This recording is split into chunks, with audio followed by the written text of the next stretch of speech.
നമസ്തേ, ഉച്ചവാർത്തയിലേക്ക് സ്വാഗതം. ആദ്യം പ്രധാന തലക്കെട്ടുകൾ നോക്കാം. കേരള സർവകലാശാല വിവാദത്തിൽ ഇടപെട്ട ചാൻസലർ. സിൻഡിക്കേറ്റ് യോഗത്തിൽ നടന്നതെന്ത്? രജിസ്ട്രാറുടെ സസ്പെൻഷൻ റദ്ദായതെങ്ങനെ? അടിയന്തര റിപ്പോർട്ട് സമർപ്പിക്കണമെന്ന് വിസിയോട് ഗവർണർ.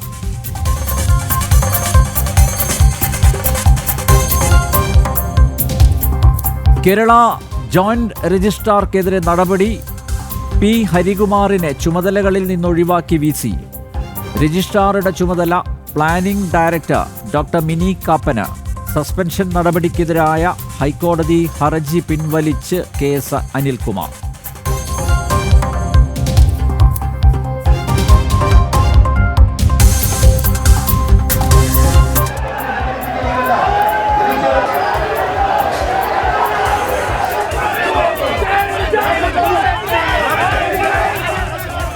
സംസ്ഥാനമാകെ BJP പ്രതിഷേധ കടലിരമ്പം. ആരോഗ്യമന്ത്രി രാജിവെക്കണമെന്നാവശ്യം. ബിന്ദു അപകട രാഷ്ട്രീയത്തിന്റെ ഇരയെന്ന് രാജീവ് ചന്ദ്രശേഖർ. സർക്കാർ കോർപ്പറേറ്റുകൾക്ക് വിടുപണി ചെയ്യുന്നുവെന്ന് K. സുരേന്ദ്രൻ. ആരോഗ്യ മേഖല വെന്റിലേറ്ററിൽ നിന്ന് കുമ്മനം രാജശേഖരൻ.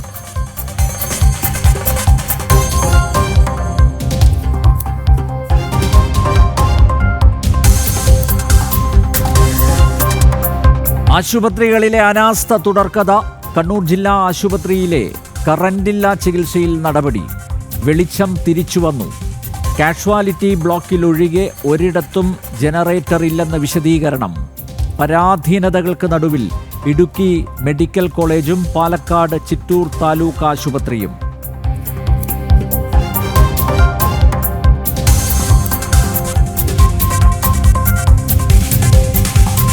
അമ്മയില്ലാതെ നവമി വീണ്ടും കോട്ടയം മെഡിക്കൽ കോളേജിൽ. ബിന്ദുവിൻ്റെ മകളുടെ ശസ്ത്രക്രിയ വൈകാതെ. 90% പരിശോധനകളും പൂർത്തിയായെന്ന ഡെപ്യൂട്ടി സൂപ്രണ്ട്. ബിന്ദുവിൻ്റെ വീട്ടിലെത്തി കുടുംബത്തെ ആശ്വസിപ്പിച്ച് രാജീവ് ചന്ദ്രശേഖർ.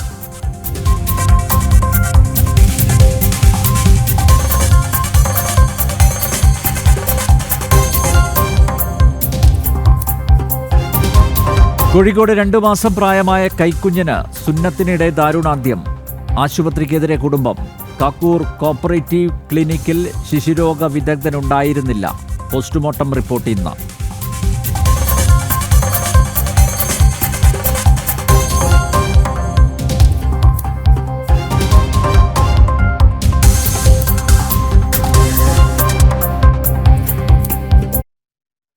വാർത്തകൾ വിശദമായി നോക്കാം. പാലക്കാട് ആരോഗ്യമന്ത്രിയുടെ രാജി ആവശ്യപ്പെട്ട് BJP നടത്തിയ മാർച്ചിൽ വീണ്ടും സംഘർഷം. പ്രവർത്തകരെ പോലീസ് ബലം പ്രയോഗിച്ച് അറസ്റ്റ് ചെയ്ത് നീക്കുന്നു. പോലീസ് ബസ് തടഞ്ഞ് പ്രതിഷേധം. റോഡിൽ കിടന്ന് പ്രവർത്തകർ പ്രതിഷേധിക്കുന്നു. പ്രവർത്തകരെ അറസ്റ്റ് ചെയ്ത് നിൽക്കുകയാണ്. തത്സമയ ദൃശ്യങ്ങളാണ് പ്രേക്ഷകർ കാണുന്നത്. ആരോഗ്യമന്ത്രി വീണ ജോർജിന്റെ രാജി ആവശ്യപ്പെട്ട് പാലക്കാട് BJP പ്രവർത്തകർ നടത്തിയ മാർച്ചിൽ സംഘർഷം. പോലീസ് പ്രവർത്തകരെ ബലം പ്രയോഗിച്ച് നീക്കുന്ന ദൃശ്യങ്ങളാണ്. അരുൺ ആലത്തൂർ ചേരുന്നു. അരുൺ, വിശദാംശങ്ങൾ. DMO ഓഫീസിലേക്കാണ് BJP പ്രവർത്തകർ മന്ത്രി വീണ ജോർജിന്റെ രാജി ആവശ്യപ്പെട്ട് പ്രതിഷേധം നടത്തിയത്. ആ പ്രതിഷേധം തീർത്തും സമാധാനപരമായി നടത്തിയ പ്രതിഷേധത്തിൽ പോലീസ് പ്രവർത്തകരെ ഒന്നും തള്ളുമുണ്ടാവുകയും പ്രവർത്തകരെ ബലം പ്രയോഗിച്ച് അറസ്റ്റ് ചെയ്ത് നീക്കുകയുമായിരുന്നു. ഇപ്പോൾ BJP പ്രവർത്തകർ ബസ് തടഞ്ഞുകൊണ്ട് പ്രതിഷേധിക്കുകയാണ്. ഈ പ്രവർത്തകരെ അറസ്റ്റ് ചെയ്ത് കൊണ്ടുപോകാൻ അനുവദിക്കില്ല എന്ന് പറഞ്ഞുകൊണ്ട് ബസ്സിന് മുന്നിൽ നിന്ന് പ്രതിഷേധിക്കുന്ന കാഴ്ചയാണ്. അതേസമയം തന്നെ പോലീസ് ഓരോ പ്രവർത്തകരെയും ബലം പ്രയോഗിച്ച് അറസ്റ്റ് ചെയ്ത് നീക്കുന്നതാണ് കാണുന്നത്. ഏതായാലും വളരെ ശക്തമായ പ്രതിഷേധമാണ് ഇന്ന് പാലക്കാട് DMO ഓഫീസിലേക്ക് നടത്തിയ മാർച്ചിൽ BJPയുടെ ഭാഗത്തു നിന്നുണ്ടായിരിക്കുന്നത്. സംസ്ഥാനത്തെ ആരോഗ്യ മേഖല കുത്തഴിഞ്ഞു കിടക്കുകയാണെന്ന് ആരോപിച്ചുകൊണ്ടാണ് മന്ത്രി വീണ ജോർജ് രാജിവെക്കണം എന്ന ആവശ്യം ഉന്നയിച്ചുകൊണ്ട് ഇത്തരമൊരു പ്രതിഷേധം BJP ഈ DMO ഓഫീസിലേക്ക് നടത്തിയത്. നേരത്തെ ഒരു 11 മണിയോടുകൂടെയായിരുന്നു BJP പ്രവർത്തകർ 12 മണിയോടുകൂടെയായിരുന്നു BJP പ്രവർത്തകർ ഈ ഒരു സിവിൽ സ്റ്റേഷനിൽ സ്ഥിതി ചെയ്യുന്ന DMO ഓഫീസിലേക്ക് എത്തിയത്. ആദ്യം തീർത്തും സമാധാനപരമായി നടത്തിയ പ്രതിഷേധത്തിൽ പിന്നീട് പോലീസ് ബാരിക്കേഡ് ഉപയോഗിച്ച് തടയുകയും പ്രവർത്തകരെ വലിയ രീതിയിൽ അവരുമായി ഉന്തും തള്ളുമൊക്കെ ഉണ്ടാവുകയായിരുന്നു. പല പ്രവർത്തകരെയും റോഡിൽ കിടക്കുകയും മറ്റൊക്കെ ചെയ്ത പ്രവർത്തകരെ ബലം പ്രയോഗിച്ച് അറസ്റ്റ് ചെയ്ത് നിൽക്കുകയും അവരെ റോഡിലൂടെ വലിച്ചിഴക്കുകയും ഒക്കെയാണ് ചെയ്തത്. ഇപ്പോൾ ഒരു വിഭാഗം BJP പ്രവർത്തകരെ പോലീസ് അറസ്റ്റ് ചെയ്ത് നീക്കിക്കഴിഞ്ഞു. അതേസമയം മറ്റൊരു വിഭാഗം പ്രവർത്തകർ ഇപ്പോഴും റോഡിൽ കുത്തിയിരുന്ന് പ്രതിഷേധിക്കുന്നതാണ് നമുക്ക് കാണാൻ സാധിക്കുന്നത്. എത്തരത്തിൽ തങ്ങളെ അറസ്റ്റ് ചെയ്ത് നീക്കിയാലും ഒന്നും പിന്നോട്ടില്ല എന്ന് പറഞ്ഞുകൊണ്ട് ശക്തമായി റോഡിൽ കുത്തിയിരുന്ന് പ്രതിഷേധിക്കുന്ന കാഴ്ചയാണ് കാണാൻ സാധിക്കുന്നത്. BJPയുടെ സംസ്ഥാന ജനറൽ സെക്രട്ടറിയായ C. കൃഷ്ണകുമാർ, അതുപോലെ തന്നെ ജില്ലാ അധ്യക്ഷനായ പ്രശാന്ത് ശിവൻ എന്നിവരുടെ നേതൃത്വത്തിലാണ് ഈ ഒരു പ്രതിഷേധം നടന്നുകൊണ്ടിരിക്കുന്നത്. ഇപ്പോൾ പ്രവർത്തകർ റോഡിൽ കുത്തിയിരിക്കുകയും റോഡിൽ കിടക്കുകയും ഒക്കെയാണ്. ഏത് തരത്തിൽ പോലീസ് ഈ സമരത്തെ അടിച്ചമർത്താൻ ശ്രമിച്ചാലും പുറകോട്ടില്ല എന്നുള്ള നിലപാടിൽ ഉറച്ചു നിൽക്കുന്ന കാഴ്ചയാണ്. ശക്തമായ പ്രതിഷേധമാണ് BJPയുടെ ഭാഗത്തുനിന്നും ഈ പാലക്കാട് DMO ഓഫീസിലേക്ക് നടത്തിയ മാർച്ചിൽ കാണാൻ സാധിക്കുന്നത്. ഏതായാലും പോലീസ് അതേസമയം പ്രവർത്തകരെ പലരെയും ഇപ്പോഴും കുത്തിയിരുന്ന് പ്രതിഷേധിക്കുന്നവരെയും ബലം പ്രയോഗിച്ച് അറസ്റ്റ് ചെയ്ത് മാറ്റാനുള്ള ശ്രമങ്ങളും നടത്തുന്നു എന്നുള്ളതാണ്. ഏതായാലും കഴിഞ്ഞ 1 മണിക്കൂറായി ഈ ഒരു പ്രതിഷേധം തുടരുകയാണ്. യാതൊരു തരത്തിലും പിരിഞ്ഞു പോകില്ല എന്ന് പറഞ്ഞുകൊണ്ട് ശക്തമായ സമരവുമായി BJP പ്രവർത്തകർ മുന്നോട്ട് പോകുന്നു എന്നുള്ളതാണ്.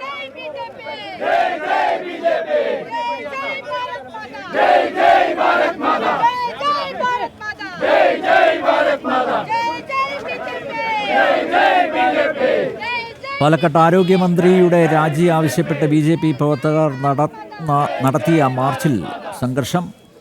പ്രവർത്തകരെ പോലീസ് ബലം പ്രയോഗിച്ച് നീക്കുകയാണ്.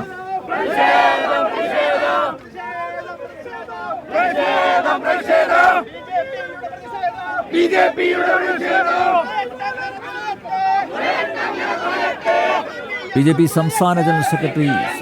കൃഷ്ണകുമാറിനെയും BJP പാലക്കാട് ജില്ലാ അധ്യക്ഷൻ പ്രശാന്ത് ശിവനെയും പോലീസ്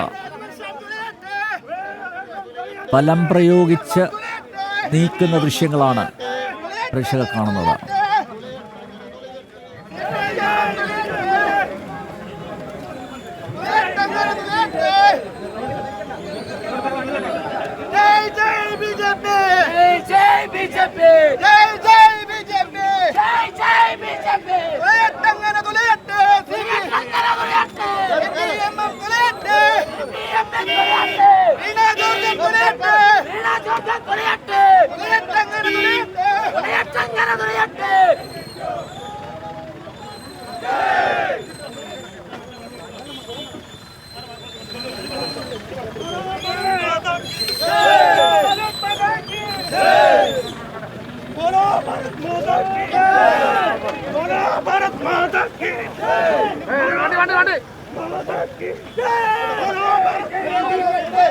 ആരോഗ്യമന്ത്രിയുടെ രാജി ആവശ്യപ്പെട്ട പ്രകടനം നടത്തിയ BJP പ്രവർത്തകർക്ക് നേരെ പോലീസിന്റെ ബലപ്രയോഗം.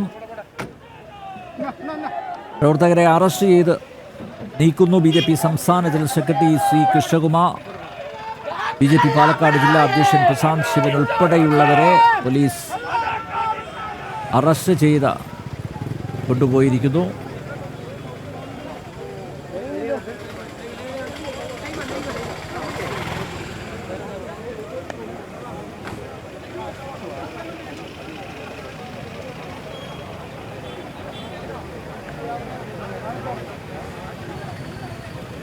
നേരത്തെ പോലീസ് ബസ് തടഞ്ഞ BJP പ്രവർത്തകർ പ്രതിഷേധിച്ചിരുന്നു.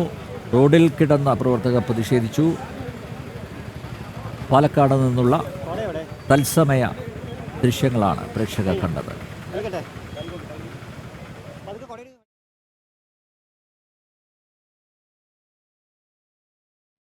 കേരളത്തിലെ ആരോഗ്യരംഗത്തെ അനാസയിൽ സംസ്ഥാന വ്യാപക പ്രതിഷേധവുമായി BJP.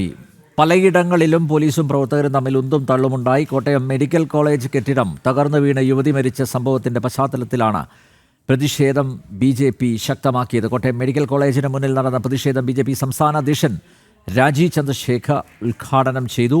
സംസ്ഥാനത്തെ എല്ലാ സർക്കാർ ആശുപത്രികളിലും ഓഡിറ്റിംഗ് നടത്തണമെന്നും സർക്കാർ ചെയ്തില്ലെങ്കിൽ BJP അത് ഏറ്റെടുത്ത് നടത്തുമെന്നും അദ്ദേഹം വ്യക്തമാക്കി. ബിന്ദുവിൻ്റെ മരണകാരണം അപകടമല്ല, അപകട രാഷ്ട്രീയമാണെന്നും രാജീവ് ചന്ദ്രശേഖർ കൂട്ടിച്ചേർത്തു.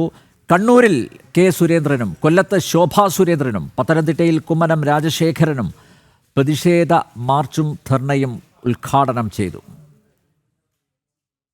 ബിന്ദുവിന്റെ മരണം ഒരു ദുഃഖകരമായ മരണമായിരുന്നു എന്ന് എല്ലാവർക്കും അറിയാം. ഇതിന്റെ കാരണം ഒരു അപകടമല്ല, ഇതിന്റെ കാരണം അപകട രാഷ്ട്രീയമാണ്. സംസ്ഥാന സർക്കാരിന്റെ കുറ്റകരമായ അനാസ്ഥ, അവരുടെ ക്രിമിനൽ നെഗ്ലിജൻസിന്റെ കാരണമാണ് ബിന്ദുവിന്റെ മരണം. ഇതിലാർക്കൊരു സംശയം ഉണ്ടാവാൻ പാടില്ല. മുഖ്യമന്ത്രിയോ പാർട്ടിയുടെ ഉന്നത നേതാക്കളോ അവരുടെ കുടുംബാംഗങ്ങളോ പ്രസിദ്ധമായിട്ടുള്ള കേരളത്തിലെ സർക്കാർ ആശുപത്രികളിൽ പോകുന്നേയില്ല. അത് നൽകുന്ന സന്ദേശം വളരെ വ്യക്തമാണ്. പൊതുജനാരോഗ്യ മേഖലയെ പൂർണ്ണമായിട്ടും തകർത്ത് കോർപ്പറേറ്റുകൾക്ക് വേണ്ടി വിടുപണി ചെയ്യുകയാണ് ഈ സർക്കാർ. ഇപ്പോൾ കാണുന്ന എല്ലാ പ്രതിസന്ധിക്കും അടിസ്ഥാനപരമായ കാരണം അതാണ്. കേന്ദ്ര സർക്കാർ കൊടുക്കുന്ന പണം ശരിയായ രീതിയിൽ ഉപയോഗിക്കാൻ ഈ സർക്കാരിന് കഴിയുന്നില്ല എന്നുള്ളതും ഗൗരവതരമായ വിഷയമാണ്. അതുകൊണ്ട് ഈ കേരളത്തിൽ കഴിഞ്ഞ 9 വർഷക്കാലമായി പിണറായി വിജയൻ അധികാരത്തെടുത്തതിനു ശേഷം നിങ്ങൾ ആരോഗ്യ മേഖലയ്ക്ക് വേണ്ടി മാറ്റിവെച്ചത് 91,500 കോടി രൂപയാണ്. മാധ്യമ സുഹൃത്തുക്കൾ കണക്ക് കൂട്ടണം. 91,500 കോടി രൂപ എന്ന് പറഞ്ഞാൽ 1,00,000 കോടി രൂപയോളം കേരളത്തിന്റെ ആരോഗ്യ മേഖലയ്ക്ക് വേണ്ടി കഴിഞ്ഞ 9 വർഷത്തെ ബജറ്റിൽ നിങ്ങൾ മാറ്റിവെച്ചിട്ടുണ്ടെങ്കിൽ എത്ര രൂപ നിങ്ങൾ ചെലവഴിച്ചു? കേരളത്തിലെ ജനങ്ങൾക്കറിയണ്ടേ? ഇത് കേരളത്തിന്റെ ഇന്നത്തെ ഏറ്റവും പരിതാപകരമായ ഒരു അവസ്ഥയുടെ നേർസാക്ഷ്യമാണ്. വാസ്തവത്തിൽ ബിന്ദു എന്ന രക്തസാക്ഷിയാണ്. ഈ നാട്ടിന്റെ ഭരണാധികാരികളുടെ കെടുകാര്യസ്ഥതയ്ക്കിരയായി തീർന്ന നിരപരാധിയായ, ചികിത്സയ്ക്ക് വേണ്ടി ഒരു സർക്കാർ ആശുപത്രിയെ ആശ്രയിച്ചു എന്നുള്ളത് ഒരു മഹാപരാധമാണെങ്കിൽ ആ അപരാധം മാത്രം ചെയ്തിട്ടുള്ള ഒരു പാവപ്പെട്ട സ്ത്രീ വാസ്തവത്തിൽ ആരോഗ്യവകുപ്പ് മന്ത്രി ചെയ്തത് മനുഷ്യാവകാശ ധ്വംസനമാണ്.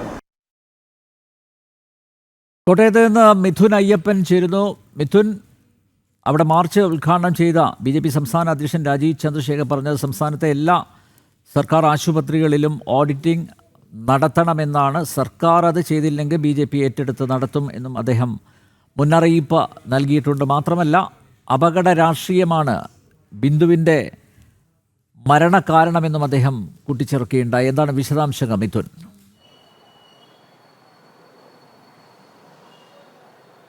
തീർച്ചയായിട്ടും വലിയൊരു സമര പ്രക്ഷോഭത്തിന് തന്നെയാണ് കേരളം അല്പസമയം മുമ്പ് സാക്ഷ്യം വഹിച്ചത്. എല്ലാ ജില്ലകളിലും അതിശക്തമായിട്ടുള്ള പ്രതിഷേധം ഉയർന്നു. ഇപ്പോൾ കോട്ടയം മെഡിക്കൽ കോളേജിൽ BJP സംസ്ഥാന അധ്യക്ഷൻ രാജീവ് ചന്ദ്രശേഖറിന്റെ നേതൃത്വത്തിലാണ് പ്രതിഷേധം നടന്നത്.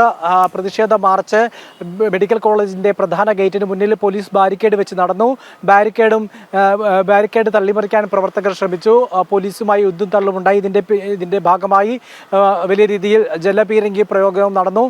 BJP സംസ്ഥാന അധ്യക്ഷൻ രാജീവ് ചന്ദ്രശേഖറിനൊപ്പം ഷോൺ ജോർജ്, PC ജോർജ്, അതുപോലെ തന്നെ B ഗോപാലകൃഷ്ണ മേനോൻ, അതുപോലെ തന്നെ മറ്റ് നേതാക്കൾ, ജില്ലാ പ്രസിഡന്റുമാരായിട്ടുള്ള കോട്ടയം ഈസ്റ്റ് വെസ്റ്റ് ജില്ലാ പ്രസിഡന്റുമാരായിട്ടുള്ള ലിജിൻ ലാൽ, റോയ് ചാക്കോ എന്നീ നേതാക്കളും കൂടെ ഉണ്ടായിരുന്നു. പ്രധാനമായും പറഞ്ഞത് ഇത് ഒരു അപകട മരണമല്ല ബിന്ദുവിൻ്റേത്, അപകട രാഷ്ട്രീയത്തിന്റെ ഒരു രക്തസാക്ഷി അല്ലെങ്കിൽ അപകട രാഷ്ട്രീയമാണ് ബിന്ദുവിന്റെ കൊലയ്ക്ക് ബിന്ദുവിന്റെ മരണത്തിന് പിന്നിലെന്നാണ് രാജീവ് ചന്ദ്രശേഖർ പറഞ്ഞത്. ഇതിൽ കുറ്റക്കാരായവർക്കെതിരെ കൃത്യമായിട്ടുള്ള നടപടി വേണം, മന്ത്രിമാർക്കെതിരെ നടപടി വേണം, മന്ത്രിമാർ രാജിവെച്ച് ആരോഗ്യമന്ത്രി രാജിവെക്കുക എന്നുള്ളതാണ് ഏറ്റവും പ്രധാനപ്പെട്ട പ്രാഥമികമായി ചെയ്യേണ്ടത്. ഈ കുറ്റക്കാരായിട്ടുള്ള മന്ത്രിമാർ പ്രാഥമികമായി രാജിവെച്ച അന്വേഷണത്തെ നേരിടണം. ഒപ്പം തന്നെ കേരളത്തിലെ എല്ലാ സർക്കാർ ആശുപത്രികളിലെയും ഒരു ഓഡിറ്റിംഗ് നടത്തണം. അവിടുത്തെ ചികിത്സാ സംവിധാനങ്ങൾ സംബന്ധിച്ച്, അവിടുത്തെ അടിസ്ഥാന സൗകര്യങ്ങൾ സംബന്ധിച്ച്, ഒപ്പം തന്നെ കെട്ടിടങ്ങളുടെ പഴക്കമടക്കമുള്ള കാര്യങ്ങൾ വിലയിരുത്തിക്കൊണ്ടുള്ള ഒരു ഓഡിറ്റിംഗ് നടത്തണം. സർക്കാർ അതിന് തയ്യാറായില്ലെങ്കിൽ BJP അതിന് തയ്യാറാകും. എല്ലാ ജില്ലാ കേന്ദ്രങ്ങളിലും ഇത് സംബന്ധിച്ച് ഓഡിറ്റിംഗ് നടത്തി എല്ലാ സർക്കാർ ആശുപത്രികളിലെ ഓഡിറ്റിംഗ് നടത്തി അത് പൊതുജന സമക്ഷം പ്രസിദ്ധപ്പെടുത്തുമെന്ന് അദ്ദേഹം വ്യക്തമാക്കിക്കൊണ്ടായി. പിന്നെ ബിന്ദുവിൻ്റെ കുടുംബം ഉന്നയിച്ച കാര്യങ്ങൾ അത് കൃത്യമായിട്ടുള്ള നടപടികൾ ഉണ്ടാകണം. 25 ലക്ഷം രൂപ സഹായധനം നൽകുന്നത് സംബന്ധിച്ച് തീരുമാനം വൈകുകയാണ്. ആ തീരുമാനം ഉടൻ ഉണ്ടാകണം. ഒപ്പം തന്നെ മകന് സ്ഥിര ജോലി നൽകുന്നതുമായി ബന്ധപ്പെട്ടുള്ള തീരുമാനങ്ങളും ഇതുപോലെ സാങ്കേതികത്വം ഉന്നയിച്ച് ഇപ്പോൾ താൽക്കാലിക ജോലിയിലേക്ക് എന്നുള്ള നിലയിൽ എത്തിയിരിക്കുകയാണ്. അത് സ്ഥിരം ജോലി എന്നുള്ളത് സർക്കാർ ഉറപ്പ് നൽകണം. ഒപ്പം തന്നെ നിഷ്പക്ഷമായിട്ടുള്ള ഒരു അന്വേഷണം ഇതിന്റെ കൂടെ ഉണ്ടാകണം. ഈ 3 ആവശ്യങ്ങളാണ് പ്രധാനമായും ഉന്നയിച്ചത്. മന്ത്രിമാരുടെ രാജിക്ക് പുറമെ ഇത്തരത്തിൽ വിവിധങ്ങളായിട്ടുള്ള ആവശ്യങ്ങൾ ഉന്നയിച്ചുകൊണ്ട് അതിശക്തമായിട്ടുള്ള സമരമാണ് കോട്ടയം ജില്ലയിലും അതുപോലെ തന്നെ മറ്റു ജില്ലകളിലും എല്ലാം തന്നെ നടന്നത്. ആരോഗ്യമന്ത്രി വീണ ജോർജിന്റെ രാജി ആവശ്യപ്പെട്ട് കോട്ടയത്ത് BJP പ്രവർത്തകർ നടത്തിയ മാർച്ച് സംസ്ഥാന അധ്യക്ഷൻ രാജീവ് ചന്ദ്രശേഖർ ഉദ്ഘാടനം ചെയ്തു. മിഥുൻ അയ്യപ്പനാണ് കൂടുതൽ വിവരങ്ങൾ നൽകിയത്. സസ്പെൻഷൻ നടപടി ചോദ്യം ചെയ്ത് കേരള സർവകലാശാല രജിസ്ട്രാർ ഡോക്ടർ KS അനിൽകുമാർ ഹൈക്കോടതി നൽകിയ ഹർജി പിൻവലിച്ചു. ഹൈക്കോടതി അനുമതി നൽകിയതിനെ തുടർന്നാണ് പിൻവലിച്ചത്. സിൻഡിക്കേറ്റിന്റെ തീരുമാനം സാധുവാണോ എന്ന് ബന്ധപ്പെട്ട അതോറിറ്റിക്ക് പരിശോധിക്കാമെന്ന് കോടതി വ്യക്തമാക്കി. അതിനിടെ സംഭവത്തിൽ കോടതിയെ വിമർശിച്ച് പോസ്റ്റിട്ട ഇടത് സിൻഡിക്കേറ്റ് അംഗം R രാജേഷിനെതിരെ സ്വമേധയാ കോടതി അലക്ഷ്യ നടപടി സ്വീകരിക്കുമെന്ന് ഹൈക്കോടതി മുന്നറിയിപ്പ് നൽകി.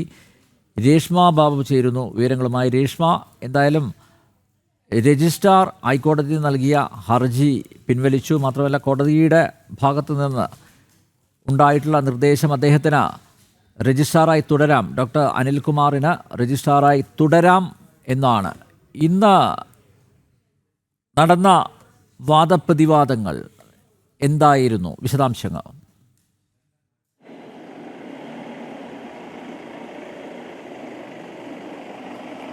അനിൽ നമ്പ്യാർ തന്റെ സസ്പെൻഷൻ നടപടി സിൻഡിക്കേറ്റ് യോഗം ചേർന്ന് പിൻവലിച്ചൊരു സാഹചര്യത്തിൽ ഈ ഹർജിയുമായിട്ട് തനിക്ക് മുന്നോട്ട് പോകേണ്ടതില്ല, അത്തരത്തിലൊരു തീരുമാനമാണ് താൻ എടുത്തിരിക്കുന്നതെന്നായിരുന്നു ഡോക്ടർ KS അനിൽകുമാർ ഇന്ന് ഹൈക്കോടതിയെ അറിയിച്ചത്. ഹർജി പിൻവലിക്കുകയാണെന്നും അദ്ദേഹം ഹൈക്കോടതിയിൽ വ്യക്തമാക്കി. തുടർന്ന് ഹൈക്കോടതി ഈ ഒരു വിഷയത്തിൽ കൂടുതൽ വാദഗതികളിലേക്കൊന്നും കടന്നില്ല. അതിനിടയിൽ തന്നെ VCക്ക് വേണ്ടിയിട്ടുള്ള അഭിഭാഷകൻ ഈ ഒരു ഹർജി പിൻവലിക്കൽ നടപടിയെ തുറന്ന് എതിർക്കുകയും ചെയ്തു. പക്ഷേ വിശദമായിട്ട് ആ ഒരു കാര്യത്തിൽ വാദങ്ങൾ വേണ്ട എന്നുള്ളൊരു നിലപാടിലേക്കായിരുന്നു ഹൈക്കോടതി മുന്നോട്ട് പോയത്. അതോടൊപ്പം തന്നെ ചില പരാമർശങ്ങൾ ഹൈക്കോടതി സിംഗിൾ ബെഞ്ചിന്റെ ഭാഗത്തുനിന്നും ഉണ്ടായിട്ടുണ്ട്. അതായത് കഴിഞ്ഞ ദിവസം ഇടത് സിൻഡിക്കേറ്റ് അംഗമായിട്ടുള്ള R രാജേഷ് ഫേസ്ബുക്കിൽ ചില പരാമർശങ്ങൾ നടത്തിയിരുന്നു. ഹൈക്കോടതിക്കെതിരെ, അതായത് ഹൈക്കോടതി ജഡ്ജിമാർക്കെതിരെയായിരുന്നു ഫേസ്ബുക്കിലൂടെ ഒരു അപകീർത്തികരമായിട്ടുള്ള പരാമർശങ്ങൾ നടത്തിയത്. നീതി ദേവതയാണ് ഹൈക്കോടതിയിൽ ഇരിക്കുന്നത്, കാവിക്കൊടി എന്തിയ സ്ത്രീ അല്ല എന്ന് തുടങ്ങുന്നതായിരുന്നു ഫേസ്ബുക്ക് പോസ്റ്റ്. അതിൽ ഹൈക്കോടതി ജഡ്ജിമാർക്കെതിരെ വ്യാപകമായിട്ടുള്ള വിമർശന രൂപേണയുള്ള പരാമർശമായിരുന്നു. അതായത് സർവകലാശാല സംബന്ധിച്ചുള്ള കേസുകളിൽ കൈക്കൊള്ളുന്നു എന്നുള്ളതാണ് ഇത് ശ്രദ്ധയിൽപ്പെട്ട ജസ്റ്റിസ് DK സിംഗ് പറഞ്ഞത്. ആ പോസ്റ്റിട്ട വ്യക്തിയെ, ആ പോസ്റ്റിട്ട മാന്യനെ അറിയാമെന്നും ഹൈക്കോടതി എടുത്തു പറയുകയും എങ്ങനെയാണ് ഹൈക്കോടതി ജഡ്ജിക്കെതിരെ പോസ്റ്റിടാൻ ധൈര്യം വന്നത് എന്നുള്ളൊരു ചോദ്യവും ഹൈക്കോടതിയുടെ ഭാഗത്തു നിന്നും ഉണ്ടായി. അതുമാത്രമല്ല R രാജേഷിനെതിരെ സ്വമേധയാ ക്രിമിനൽ കോടതിയലക്ഷ്യ നടപടി സ്വീകരിക്കുമെന്നുള്ള മുന്നറിയിപ്പും ജസ്റ്റിസ് DK സിംഗിന്റെ ബെഞ്ച് പറയുകയും ചെയ്തു. അതുമാത്രമല്ല പോസ്റ്റ് ഇട്ടതിലൂടെ ഈ ജഡ്ജിമാരെ സമ്മർദ്ദത്തിലാക്കാൻ ശ്രമിക്കുകയാണോ എന്നുള്ളൊരു ചോദ്യമാണ്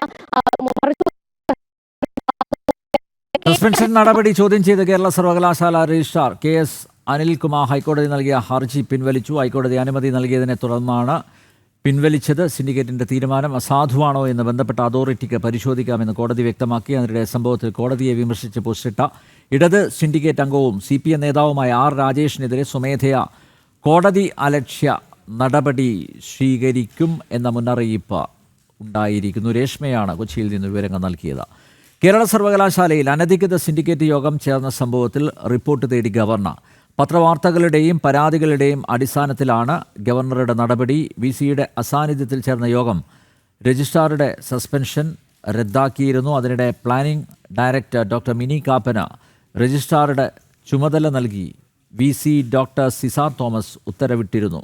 ജോയിന്റ് രജിസ്ട്രാർ P ഹരികുമാറിനെ രജിസ്ട്രാറുടെ ചുമതലയിൽ നിന്നും മാറ്റി. തിരുവനന്തപുരത്തുനിന്നും പ്രജിത്ത് ചേരുന്നു. പ്രജിത്ത്, എന്തായാലും ആകെ കുഴഞ്ഞ് മറഞ്ഞിരിക്കുകയാണ്. അതിനിടെയാണ് ഇപ്പോൾ ചാൻസലർ കൂടിയായ ഗവർണർ കേരള സർവകലാശാലയിലെ അനധികൃത സിൻഡിക്കേറ്റ് യോഗത്തിൽ റിപ്പോർട്ട് തേടിയിരിക്കുന്നത്. വിശദാംശങ്ങൾ പ്രജിത്ത്.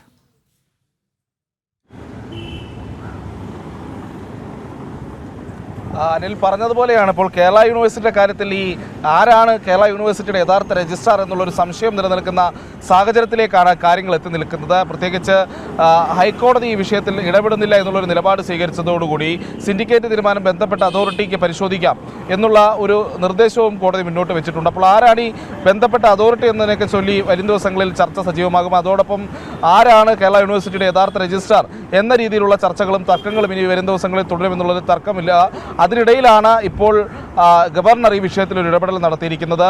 VC-യുടെ അനുമതിയില്ലാതെ VC പോയതിനു ശേഷം അനധികൃതമായി ഈ രീതിയിൽ സിൻഡിക്കേറ്റ് യോഗം ചേർന്നതിനെ കുറിച്ചാണ് അദ്ദേഹം വിശദീകരണം തേടിയിരിക്കുന്നത്. പ്രത്യേകിച്ച് പത്രവാർത്തകളും അതോടൊപ്പം തന്നെ അദ്ദേഹത്തിന് ലഭിച്ച പരാതികളുടെയും അടിസ്ഥാനത്തിലാണ് ഈ വിഷയത്തിൽ ഒരു വിശദീകരണം നൽകണമെന്നുള്ള നിർദ്ദേശമുണ്ടായതിൽ ഏറ്റവും ശ്രദ്ധേയമായ കാര്യം ഇടതുപക്ഷം സിൻഡിക്കേറ്റ് അംഗങ്ങൾ രജിസ്ട്രാർ എന്ന് പറയുന്ന KS അനിൽകുമാറിൻ്റെ സസ്പെൻഷൻ, അദ്ദേഹത്തെ സസ്പെൻഡ് ചെയ്ത VC-യുടെ ഉത്തരവ് അത് പിൻവലിച്ചത് അനധികൃതമായി ചേർന്ന ഈ സിൻഡിക്കേറ്റ് യോഗത്തിലാണ്.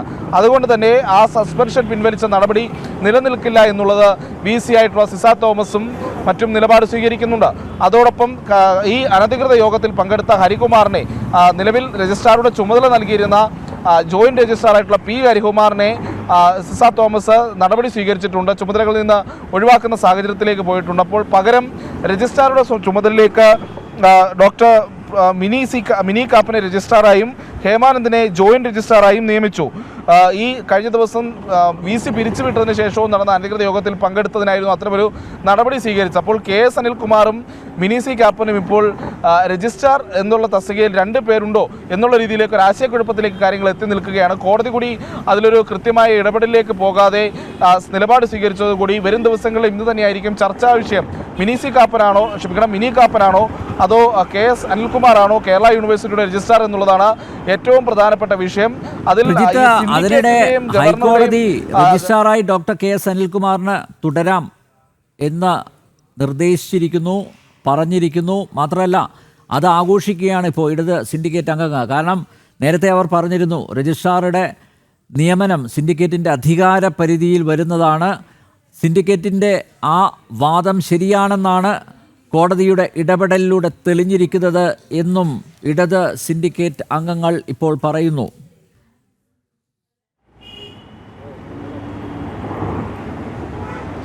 അതിൽ എനിക്കൊരു വ്യക്തതയില്ല. കാരണം ഹൈക്കോടതി നിലവിൽ ഈ ഉത്തരവിൽ ഇതിൽ ഇടപെടുന്നില്ല എന്ന് പറഞ്ഞു എന്നുള്ളതാണ് ഞാൻ മനസ്സിലാക്കുന്നത്.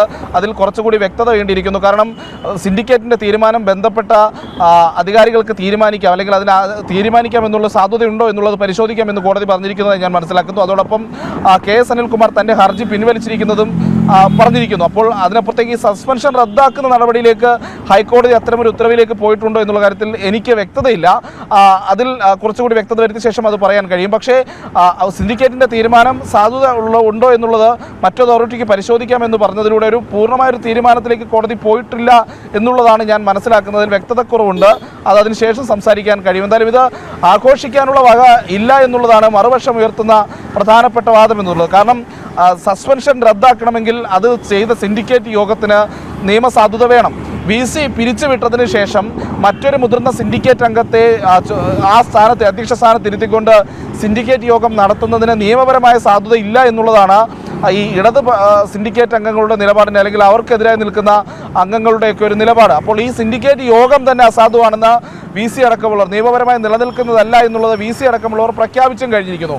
അപ്പോൾ ആ യോഗത്തിനെടുത്തൊരു തീരുമാനത്തിന് എങ്ങനെ സാധുത ലഭിക്കുമെന്നുള്ളൊരു ചോദ്യം അവിടെ നിൽക്കുന്നുണ്ട്. അതോടൊപ്പം തന്നെ കോടതി ഈ വിഷയം പരിഗണിച്ചുകൊണ്ടിരിക്കുന്ന സമയത്താണ് അനധികൃതമായി ഇത്തരത്തിലൊരു സിൻഡിക്കേറ്റ് യോഗം ചേരുന്നതും ഈ അനിൽകുമാറിൻ്റെ സസ്പെൻഷൻ റദ്ദാക്കുന്നതും. അപ്പോൾ അക്കാര്യത്തിൽ കോടതിയുടെ പരിഗണനയിലിരിക്കുന്ന സമയത്ത് അത്തരമൊരു യോഗം ചേരാൻ തന്നെ കഴിയുമോ എന്നുള്ളതും മറ്റൊരു നിയമപ്രശ്നമാണ്. അപ്പോൾ അത്തരം സാഹചര്യങ്ങളെല്ലാം വിലയിരുത്തി മാത്രമേ അതിലേക്കൊരു തീരുമാനത്തിലേക്ക് പോകാൻ കഴിയുള്ളൂ എന്നുള്ളതാണ് ഞാൻ മനസ്സിലാക്കുന്നത്, അല്ലെങ്കിൽ പറയാൻ കഴിയുന്നത്. അപ്പോൾ നിലവിൽ രജിസ്ട്രാറുടെ സ്ഥാനത്തേക്ക് വൈസ് ചാൻസലർ പുതിയൊരു നിയമനവും നടത്തിയിരിക്കുന്നു.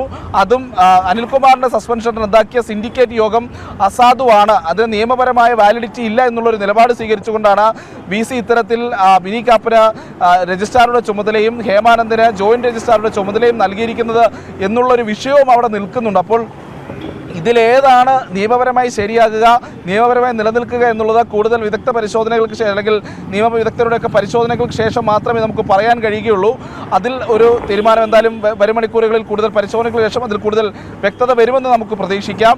കോടതിയുടെ ഇടപെടൽ സംബന്ധിച്ച കൂടുതൽ വിവരങ്ങൾ മനസ്സിലാക്കിയതിനു ശേഷമേ അക്കാര്യത്തിൽ എന്തെങ്കിലും പറയാനും കഴിയുള്ളൂ. അനിൽ, കേരള സർവകലാശാലയിൽ അനധികൃത സിൻഡിക്കേറ്റ് യോഗം ചേർന്ന സംഭവത്തിൽ ഗവർണർ റിപ്പോർട്ട് തേടിയിരിക്കുന്നു. പത്രവാർത്തകളുടെയും പരാതികളുടെയും അടിസ്ഥാനത്തിലാണ് ഗവർണറുടെ നടപടി. വിസിയുടെ അസാന്നിധ്യത്തിൽ ചേർന്ന യോഗം രജിസ്ട്രാറുടെ സസ്പെൻഷൻ റദ്ദാക്കിയിരുന്നു.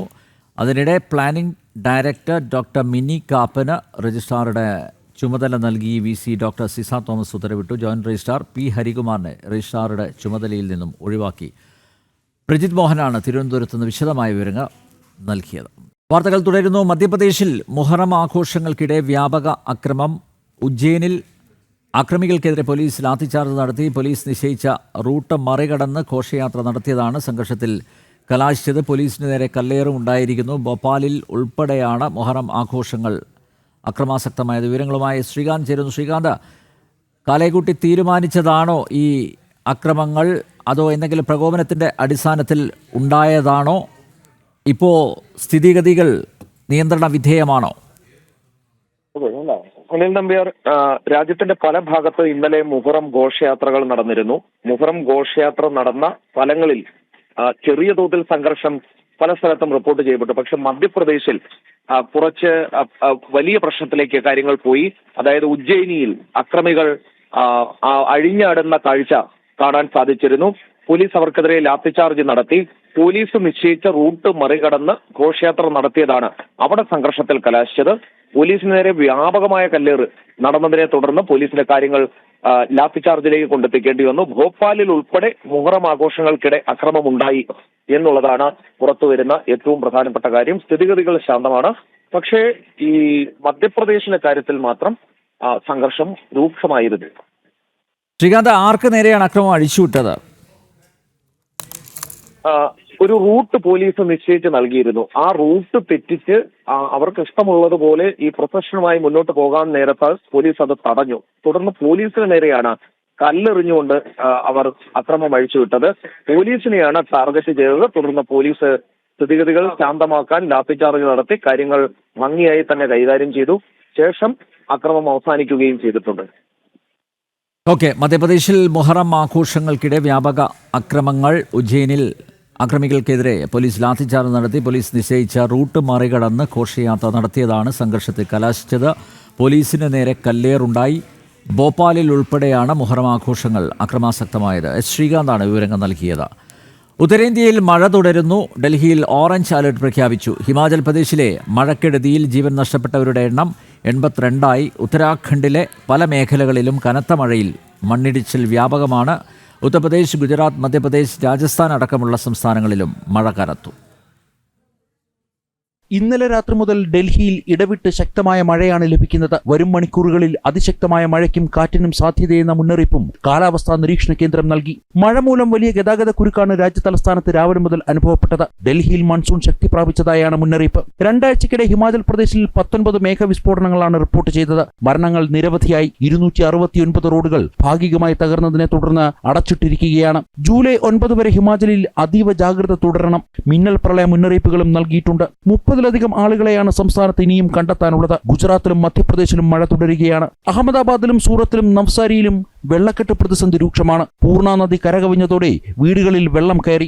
4 അടി ഉയരത്തിൽ പലയിടത്തും വെള്ളക്കെട്ട് രൂപപ്പെട്ടു. മധ്യപ്രദേശിലെ ഷാദോലിൽ അർദ്ധരാത്രി മുതൽ പെയ്യുന്ന മഴയിൽ വീടുകളിൽ വെള്ളം കയറി. 3000 കുടുംബങ്ങൾ ബാധിക്കപ്പെട്ടു. രാജസ്ഥാനിലും മൺസൂൺ ശക്തി പ്രാപിച്ചു. ഉത്തരാഖണ്ഡിലെ ഉത്തരകാശി, പിത്തോരാഗഡ്, ചമോലി, രുദ്രപ്രയാഗ്, ചമ്പാവത്, ഭാഗേശ്വർ എന്നിവിടങ്ങളിൽ റെഡ് അലർട്ട് പ്രഖ്യാപിച്ചു. ശക്തമായ കാറ്റിനൊപ്പം ഇടിമിന്നലിനും സാധ്യതയുണ്ടെന്ന മുന്നറിയിപ്പ് കാലാവസ്ഥാ നിരീക്ഷണ കേന്ദ്രം നൽകി. നോയിഡ, ഗാസിയാബാദ് തുടങ്ങി ഉത്തർപ്രദേശിന്റെ വിവിധ മേഖലകളിലും മഴ ശക്തമാണ്. ജനം, ഡൽഹി. UN ഉൾപ്പെടെയുള്ള ആഗോള സംവിധാനങ്ങളിൽ പരിഷ്കരണം അനിവാര്യമെന്ന് ആവർത്തിച്ച് പ്രധാനമന്ത്രി നരേന്ദ്രമോദി. തീരുമാനമെടുക്കുന്ന വേദികളിൽ ലോകത്തെ 2/3 ഭാഗം ജനങ്ങളും ഒഴിവാക്കപ്പെടുകയാണെന്നും പ്രധാനമന്ത്രി പറഞ്ഞു. ബ്രിക്സ് സമ്മേളന വേദിയിലാണ് പ്രധാനമന്ത്രി ആഗോള അസമത്വത്തിനെതിരെ തുറന്നടിച്ചത്.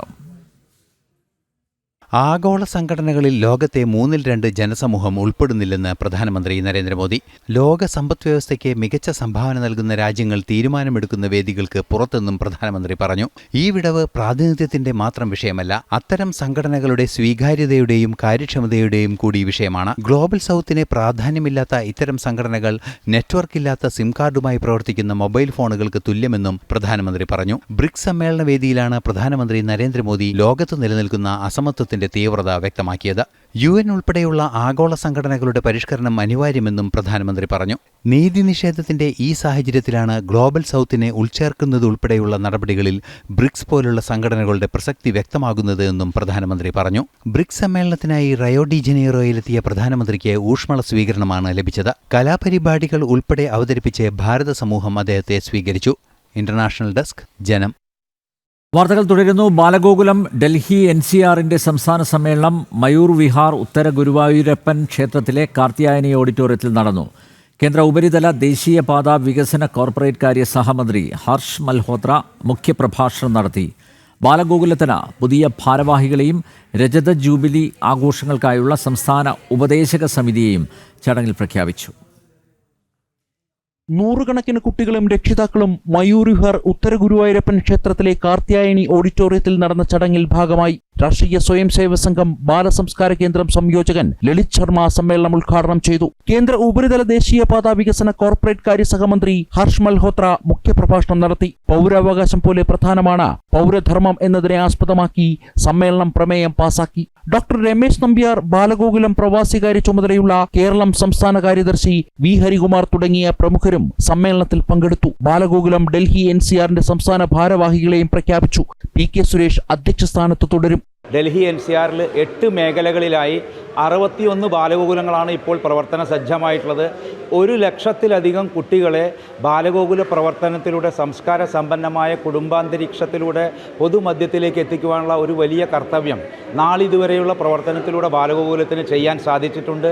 ഈ വർഷം വലിയ വലിയ പരിപാടികളോടൊപ്പം തന്നെ സംഘടനാ വിപുലീകരണവും സംഘടനാ ദൃഢീകരണവും ആണ് നമ്മൾ ലക്ഷ്യം വയ്ക്കുന്നത്. ബാലഗോകുലത്തിലെ എല്ലാ അംഗങ്ങളും ഡൽഹി NCRലുള്ള മുഴുവൻ കാര്യകർത്താക്കളും ഇന്ന് ഈ ശ്രീകൃഷ്ണ സന്നിധിയിൽ ഒത്തുചേരുകയാണ്. ഭാവി പ്രവർത്തനങ്ങൾക്ക് രൂപം നൽകുവാനായിട്ട്, കർമ്മപദത്തെ സമ്പുഷ്ടമാക്കുവാനായിട്ട്.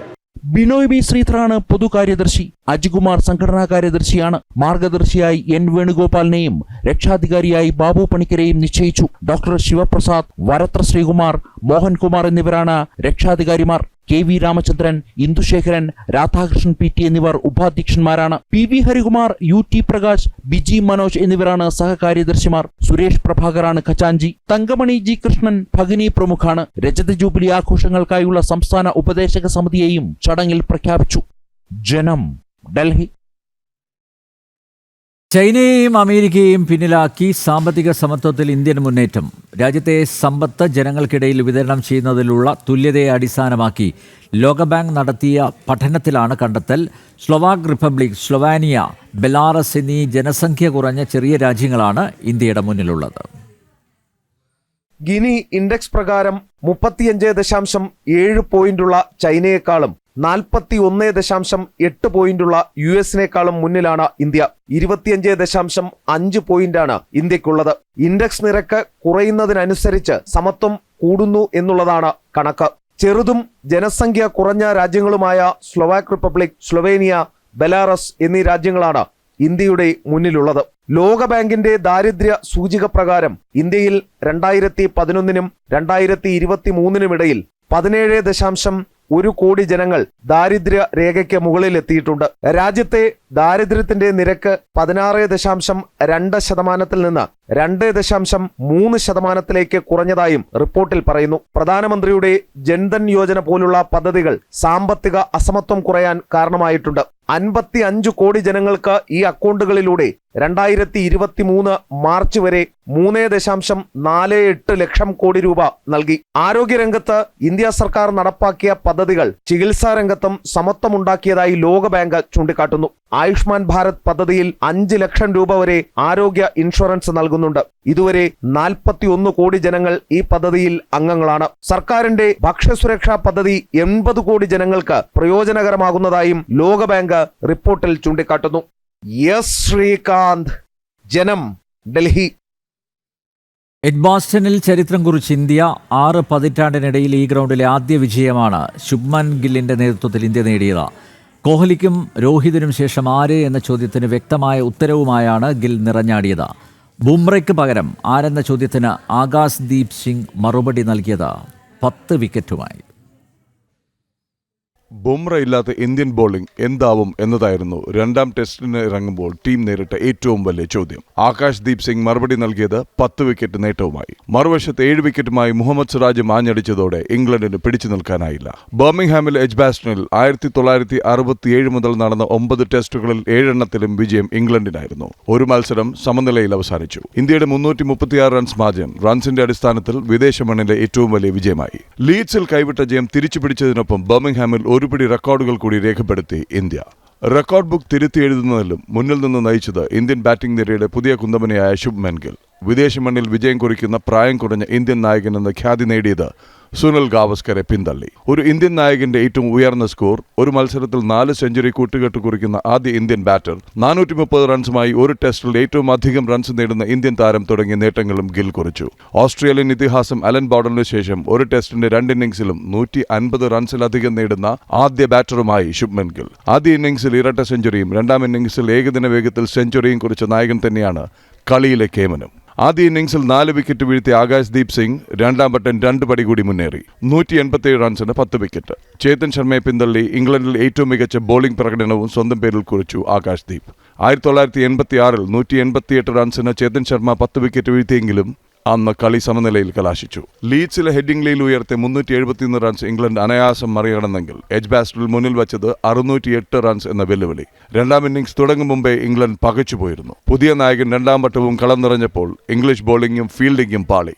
വെടിക്കെട്ട് ബാറ്റിംഗും ടെക്നിക്കൽ തികവും തനിക്ക് വഴങ്ങുമെന്ന് പറഞ്ഞ് ഗില്ലാടിയപ്പോൾ ബൗണ്ടറിയിലേക്ക് ഓടിത്തളരുകയായിരുന്നു പാവം ഇംഗ്ലീഷുകാർ. ശുഭം സ്വാഗതം ഗിൽ യുഗത്തിലേക്ക്. ഉപരാഷ്ട്രപതി ജഗദീപ് ധൻകർ ഗുരുവായൂർ ക്ഷേത്രത്തിലെത്തി. തെക്കേ നടവഴിയാണ് അദ്ദേഹം ക്ഷേത്രത്തിലേക്ക് പ്രവേശിച്ചത്. ശ്രീകൃഷ്ണ കോളേജ് ഗ്രൗണ്ടിൽ ഇറങ്ങിയ ഉപരാഷ്ട്രപതി ശ്രീവത്സം ഗസ്റ്റ് ഹൗസിൽ എത്തിയ ശേഷമാണ് ക്ഷേത്രത്തിലേക്ക് വന്നത്. രാവിലെ മോശം കാലാവസ്ഥയെ തുടർന്ന് സന്ദർശനം നീണ്ടുപോവുകയായിരുന്നു. സാനു കെ സജീവ് ചേരുന്നു. സാനു, അല്പം മുമ്പാണ് ഉപരാഷ്ട്രപതി ഗുരുവായൂർ ക്ഷേത്രത്തിലെത്തിയത് എന്നാണ് മനസ്സിലാക്കുന്നത്. ദർശനം എപ്പോഴാണ്?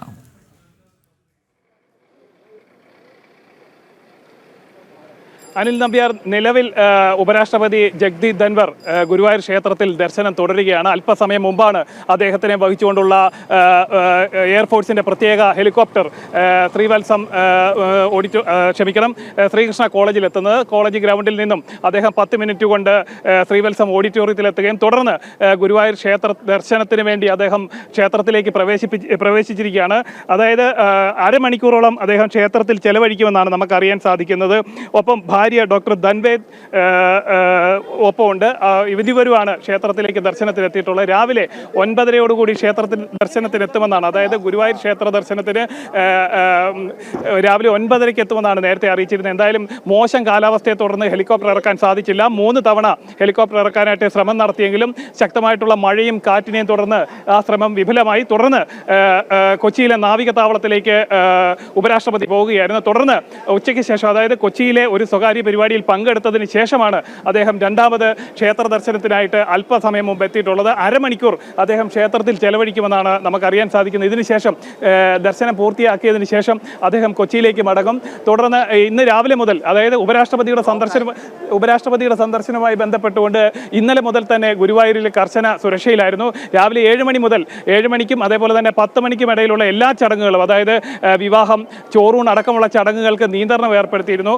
ആ ഒരു 9 മണിയോടുകൂടി അദ്ദേഹം ക്ഷേത്ര ദർശനത്തിന് എത്തുമെന്നാണ് ആദ്യഘട്ടത്തിൽ അറിയിച്ചിരുന്നത്. തുടർന്നാണ് ഈ ഹെലികോപ്റ്റർ ഇറക്കാനുള്ള ശ്രമത്തിനിടയ്ക്ക് ശക്തമായിട്ടുള്ള മഴയും കാറ്റും ഉണ്ടാകുന്നത്. തുടർന്ന് തിരികെ മടങ്ങുകയായിരുന്നു. അതിനുശേഷം സാധാരണ നിലയിലേക്ക് ക്ഷേത്ര ചടങ്ങുകൾ മാറുകയും ഭക്തരെ അടക്കം ക്ഷേത്രത്തിനുള്ളിലേക്ക് പ്രവേശിക്കുകയും ചെയ്തിരുന്നു. തുടർന്ന് കൊച്ചിയിലെത്തിയതിനു ശേഷമാണ് വീണ്ടും അദ്ദേഹത്തിന് ക്ഷേത്രത്തിൽ പോകണം, ക്ഷേത്ര ദർശനം നടത്തണമെന്ന് അദ്ദേഹത്തിന്റെ സുരക്ഷാ ഉദ്യോഗസ്ഥരെ അറിയിച്ചത്. അതിനുശേഷമാണ് അദ്ദേഹത്തിന്റെ പൊതുവെയുള്ള ഷെഡ്യൂളുകളിലടക്കം, അതായത് കൊച്ചിയിലെ പരിപാടികളിലുള്ള ഷെഡ്യൂളുകളിലടക്കം മാറ്റം വരുത്തിക്കൊണ്ടാണ് രണ്ടാമത് രണ്ടാമതും ഗുരുവായൂർ ക്ഷേത്രത്തിലേക്ക് അദ്ദേഹം എത്തിയിരിക്കുന്നത്, അതായത് വൈസ് പ്രസിഡന്റ് എത്തിയിരിക്കുന്നത്. ഇവിടുത്തെ ക്ഷേത്ര ചടങ്ങുകൾ പൂർത്തിയാക്കി കൊച്ചിയിലേക്ക് മടങ്ങിയതിന് ശേഷമായിരിക്കും ബാക്കിയുള്ള ഔദ്യോഗികമായിട്ട് നടത്താനായിട്ട് ഉദ്ദേശിക്കുന്ന ചടങ്ങുകളൊക്കെ നടക്കുക. എന്തായാലും ഇപ്പോൾ നിലവിൽ ക്ഷേത്രത്തിനുള്ളിൽ അദ്ദേഹത്തിന്റെ ദർശനം തുടരുകയാണ്. വൈസ് പ്രസിഡന്റ് ഭാര്യയോടൊപ്പമാണ് അദ്ദേഹം ഈ ഒരു ക്ഷേത്ര ദർശനത്തിൽ എത്തിയിരിക്കുന്നത്. ചടങ്ങുകൾ പൂർത്തിയാക്കി 2 മണിയോടുകൂടി തിരിച്ച് കൊച്ചിയിലേക്ക് മടങ്ങും എന്നാണ് അറിയാൻ സാധിച്ചിട്ടുള്ളത്. അനിൽ നമ്പ്യാർ. ഗുരുവായൂരപ്പനെ തൊഴുതേ മടങ്ങൂ എന്ന ദൃഢനിശ്ചയവുമായി ഉപരാഷ്ട്രപതി ജഗ്ദീപ് ധൻഖ അല്പം മുമ്പ് അദ്ദേഹം ഭാര്യാസമേതം ഗുരുവായൂർ ക്ഷേത്രത്തിൽ എത്തി. തെക്കേ നടവഴിയാണ് അദ്ദേഹം ക്ഷേത്രത്തിലേക്ക് പ്രവേശിച്ചത്. ശ്രീകൃഷ്ണ കോളേജ് ഗ്രൗണ്ടിൽ ഇറങ്ങിയ ഉപരാഷ്ട്രപതി ശ്രീവത്സം ഗസ്റ്റ് ഹൗസിലെത്തിയ ശേഷമാണ് ക്ഷേത്രത്തിനകത്ത് പ്രവേശിച്ചത്. രാവിലെ പ്രതികൂല കാലാവസ്ഥയെ തുടർന്ന് അദ്ദേഹത്തിൻ്റെ ദർശനം നീണ്ടുപോവുകയായിരുന്നു. വിവരങ്ങൾ നൽകിയത് Sanu K Sajeev. Mule account തട്ടിപ്പുകളിൽ CBI അന്വേഷണം കേരളത്തിലേക്കും. ലോൺ ആപ്പ് തട്ടിപ്പുകളിലൂടെ മലയാളികൾ തട്ടിയ കോടികളും മ്യൂൾ അക്കൗണ്ടുകളിലേക്കായിരുന്നു മാറ്റിയത്. ലോൺ ആപ്പ് തട്ടിപ്പ് കേസിൽ കഴിഞ്ഞ മാർച്ചിൽ EDയും കുറ്റപത്രം സമർപ്പിച്ചിരുന്നു. സൈബർ തട്ടിപ്പുകളിൽ അന്വേഷണം ഊർജിതമാക്കിയ CBI രാജ്യത്താകെ 8.5 ലക്ഷം മ്യൂൾ അക്കൗണ്ടുകൾ പൂട്ടിച്ചിരുന്നു.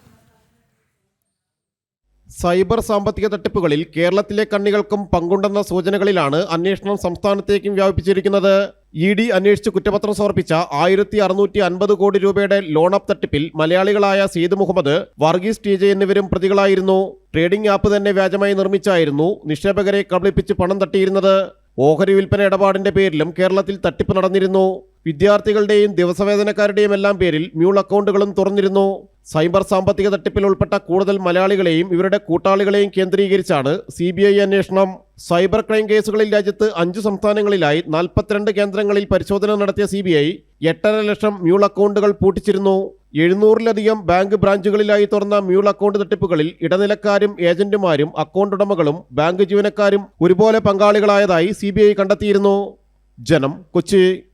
യമനിലെ ഹൂതി ശക്തി കേന്ദ്രങ്ങളിൽ ആക്രമണം നടത്തി ഇസ്രയേൽ. ഇന്നലെ ചെങ്കടലിൽ കപ്പലിന് നേരെ ഹൂതി ആക്രമണം നടത്തിയതിന് പിന്നാലെയാണ് ഇസ്രയേൽ സൈനിക നടപടി. 2023 ഹൂതി ഭീകരർ തട്ടിയെടുത്ത് റഡാറുകൾ സ്ഥാപിച്ച ഗാലക്സി ലീഡർ എന്ന കപ്പലും ഇസ്രയേൽ ആക്രമിച്ചു. യമനിലെ വിവിധ ശക്തി കേന്ദ്രങ്ങളിൽ ശക്തമായ ആക്രമണമാണ് ഇസ്രയേൽ നടത്തിയത്. വൈദ്യുതോൽപാദന കേന്ദ്രങ്ങൾ ലക്ഷ്യം വെച്ചായിരുന്നു ആക്രമണം. ഹുദൈദ, റാസിസ, സലിഫ്രാസ് ഖതീബ് എന്നിവിടങ്ങൾ കേന്ദ്രീകരിച്ചായിരുന്നു ആക്രമണം. 2023 ഒക്ടോബറിൽ ഹൂതി ഭീകരർ തട്ടിയെടുത്ത് നിരീക്ഷണാവശ്യങ്ങൾക്കായി പ്രയോജനപ്പെടുത്തിയിരുന്ന ഗാലക്സി ലീഡർ എന്ന കപ്പലിന് നേരെയും ആക്രമണമുണ്ടായി. ഈ കപ്പലിലാണ് ഹൂതി ഭീകരർ ആധുനിക റഡാർ സംവിധാനം സ്ഥാപിച്ചിട്ടുള്ളത്. ചെങ്കടലിലെ അന്താരാഷ്ട്ര കപ്പൽ ഗതാഗതത്തെ നിരീക്ഷിക്കാനാണ് റഡാർ സംവിധാനം ഒരുക്കിയത്. ഇന്നലെ ഹുദൈദ തുറമുഖത്ത് 51 നോട്ടിക്കൽ മൈൽ അകലെ ഒരു കപ്പലിന് നേരെ ഡ്രോൺ ബോട്ടുകൾ ഉപയോഗിച്ച് ഹൂതി വിമതർ ആക്രമണം നടത്തിയിരുന്നു. ഇതിന് പിന്നാലെയാണ് ഇസ്രായേലിന്റെ ശക്തമായ സൈനിക നടപടി. ചെങ്കടലിൽ സുരക്ഷ ഉറപ്പാക്കുന്നതിന് ബ്രിട്ടനും അമേരിക്കയും ശക്തമായ സൈനിക വിന്യാസവും നടത്തിയിട്ടുണ്ട്. ഇന്റർനാഷണൽ ഡെസ്ക്, ജനം. ഇലോൺ മസ്കിന്റെ പാർട്ടി രൂപീകരണം പരിഹാസ്യമെന്ന് അമേരിക്കൻ പ്രസിഡന്റ് ഡൊണാൾഡ് ട്രംപ്. അമേരിക്കയിൽ മൂന്നാമതൊരു പാർട്ടി ആശയക്കുഴപ്പം സൃഷ്ടിക്കും. മസ്കിന്റെ യാത്ര പാളം തെറ്റിയ അവസ്ഥയിലാണെന്നും സർവനാശത്തിലേക്കാണ് പോകുന്നതെന്നും ട്രംപ് മുന്നറിയിപ്പ് നൽകി. I think it's ridiculous to start a third party. We have a tremendous success with the Republican Party. The Democrats have lost their way, but it's always been a two-party system. And I think starting a third party just adds to confusion. It really seems to have been developed for two parties. Third parties have never worked. So he can have fun with it, but I think it's ridiculous. Kozhikode സുന്നത്ത് കർമ്മത്തിനിടെ കുഞ്ഞു മരിച്ച സംഭവത്തിൽ സ്വകാര്യ ക്ലിനിക്കിനെതിരെ ഗുരുതര ആരോപണവുമായി കുടുംബം. സുന്നത്ത് കർമ്മം നടക്കുമ്പോൾ ക്ലിനിക്കിൽ പീഡിയാട്രീഷ്യൻ ഉണ്ടായിരുന്നില്ലെന്ന് ബന്ധു വെളിപ്പെടുത്തി. കുഞ്ഞിന്റെ പോസ്റ്റ്മോർട്ടം കോഴിക്കോട് മെഡിക്കൽ കോളേജിൽ നടന്നു. ഡോക്ടർ ഉണ്ടാവില്ല, പിന്നെ അവിടെ അത്ര സജ്ജീകരണങ്ങളും ഇല്ല. ഹോസ്പിറ്റലല്ല, ക്ലിനിക്കാണ്. ഇതൊരു ചെറിയ സംഭവമാണ്. സാധാരണ ചെറിയ മക്കൾ, കുട്ടികൾക്കൊക്കെ നമ്മളെ ബന്ധുക്കളെ മക്കളുടെ അളിയന്റെ മക്കൾക്കൊക്കെ ചെയ്തിട്ടുണ്ട്. വയസ്സിന്റെ ആങ്ങളന്റെ മക്കൾ പ്രശ്നമായ സമയത്ത് വരുന്ന സമയത്ത് വേറെ ഡോക്ടർ, മറ്റൊരു ഒപ്പിയിൽ കൊണ്ടുപോയി ഡോക്ടർ പരിശോധിച്ച് എത്രയും പെട്ടെന്ന് പീഡിയാട്രീഷ്യനുള്ള ഹോസ്പിറ്റലിൽ എത്തിക്കാൻ പറഞ്ഞു. ഇന്നലെ രാവിലെയാണ് സുന്നത്ത് നടത്താനായി കാക്കൂരിലെ സ്വകാര്യ ക്ലിനിക്കിൽ കുഞ്ഞിനെ എത്തിച്ചത്. ക്ലിനിക്കിൽ വെച്ച് കുഞ്ഞിന് അനസ്തേഷ്യയും മരുന്നും കുത്തിവെച്ചു. പിന്നാലെ ശാരീരിക അസ്വസ്ഥതകൾ അനുഭവപ്പെട്ടു. ക്ലിനിക്കിൽ ആ സമയത്ത് കുട്ടികളുടെ ഡോക്ടർ ഉണ്ടായിരുന്നില്ല. തുടർന്ന് ശിശുരോഗ വിദഗ്ധരുള്ള ആശുപത്രിയിലേക്ക് കൊണ്ടുപോകാൻ മാതാപിതാക്കളോട് ആശുപത്രി അധികൃതർ നിർദ്ദേശിച്ചു എന്നാണ് ബന്ധുവിന്റെ നിർണായക മൊഴി. പുതിയ ക്ലിനിക്കാണെങ്കിലും മറ്റടിസ്ഥാന സൗകര്യങ്ങളൊന്നുമില്ലെന്നാണ് കുഞ്ഞിന്റെ ബന്ധുക്കൾ പറയുന്നത്. നിലവിൽ കാക്കൂർ പോലീസ് അസ്വാഭാവിക മരണത്തിനാണ് കേസെടുത്തിരിക്കുന്നത്. പോസ്റ്റ്മോർട്ടം റിപ്പോർട്ട് പുറത്തു വന്നതിന് ശേഷമായിരിക്കും കേസിൽ തുടർ നടപടികൾ ഉണ്ടാവുക എന്ന് അന്വേഷണ ഉദ്യോഗസ്ഥർ വ്യക്തമാക്കി. ജനം, കോഴിക്കോട്. കിറ്റാമലോൺ കാർട്ടൽ ലഹരി ഇടപാട് കേസിൽ പ്രതികളെ വിശദമായി ചോദ്യം ചെയ്യാനൊരുങ്ങി narcotic control bureau. Edison Babu, Arun Thomas എന്നിവർക്കായുള്ള കസ്റ്റഡി അപേക്ഷ എറണാകുളം അഡീഷണൽ സെഷൻസ് കോടതി ഇന്ന് പരിഗണിക്കും. എഡിസന്റെ കൂട്ടാളികൾ, ലഹരി ഇടപാടുകാർ എന്നിവർക്കായുള്ള അന്വേഷണം ഊർജിതമാക്കിയിരിക്കുകയാണ് NCB. കെറ്റാമലോൺ കാർട്ടൽ ലഹരി ഇടപാട് കേസിൽ ലഭിച്ച പണം സംബന്ധിച്ചും NCB അന്വേഷണം ആരംഭിച്ചിരുന്നു. ലഹരി ഇടപാടിലൂടെ മുഖ്യപ്രതി എഡിസൺ ബാബു സമ്പാദിച്ചത് 10 കോടി രൂപയാണെന്ന് NCB കണ്ടെത്തിയെങ്കിലും ഇത് ആരുടെയെല്ലാം കൈകളിലേക്ക് എത്തിയെന്ന് കണ്ടെത്തണം. അറസ്റ്റിലായ എഡിസൺ ബാബുവും അരുൺ തോമസ്, KV ഡിയോൾ എന്നിവരും സഹപാഠികളായിരുന്നു. ലഹരി ഇടപാടുകളിൽ പരസ്പരമുള്ള പങ്കാളിത്തങ്ങൾ വിശദമായ ചോദ്യം ചെയ്യലിൽ വ്യക്തമാകും. ഓസ്ട്രേലിയയിലേക്ക് ലഹരി കടത്തിയ കേസിലായിരുന്നു പാഞ്ചാലിമേട്ടിലെ റിസോർട്ട് ഉടമകളായ ഡിയോൾ, ഭാര്യ അഞ്ജു എന്നിവരെ NCB പിടികൂടിയത്. കെറ്റാമലോൺ ഡാർക്ക് നൈറ്റുമായി ബന്ധപ്പെട്ട ലഹരി കേസിൽ വിദേശികളടക്കമുള്ള കണ്ണികളുണ്ടെന്നും എഡിസന്റെ അറസ്റ്റിന് പിന്നാലെ പല സംഘങ്ങളും പിൻവലിഞ്ഞിരിക്കുകയാണെന്നുമാണ് NCB കരുതുന്നത്. പ്രാഥമിക ചോദ്യം ചെയ്യലിൽ നിർണായക വിവരങ്ങൾ പലതും കൈമാറാൻ എഡിസൺ ബാബുവും അരുൺ തോമസും തയ്യാറായിട്ടില്ല. ജനം, കൊച്ചി. ഉച്ചവാർത്ത ഇവിടെ പൂർണ്ണമാകുന്നു. വാർത്തകൾ തുടരും ഒരു ചെറിയ ഇടവേളയ്ക്ക് ശേഷം. നന്ദി, നമസ്തേ.